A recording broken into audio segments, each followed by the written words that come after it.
জুলাই জাতীয় সনদ যেভাবে তৈরি করা হয়েছে তা বিএনপি অক্ষরে অক্ষরে পালন করবে জানিয়ে বিএনপির স্থায়ী কমিটির সদস্য সালাউদ্দিন আহমেদ বলেছেন, সনদের বাইরে যদি আর কোনো প্রস্তাব আসে তা দলটি মানবে না।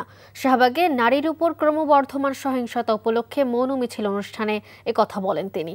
একটি ধর্মভিত্তিক দল বর্তমানে নারী নির্যাতন করছে দাবি করে তিনি বলেন, দলটি নারীদের কর্মঘণ্টা কমাতে চায়। রাজশাহীতে নারীকে জুতাপেটা করার প্রতিবাদ জানিয়ে সালাউদ্দিন আহমেদ বলেন, সারা দেশে যে ক্রমবর্ধমান নারী নির্যাতন ঘটছে তা প্রতিকারে কার্যকর পদক্ষেপ নেওয়া হয়নি।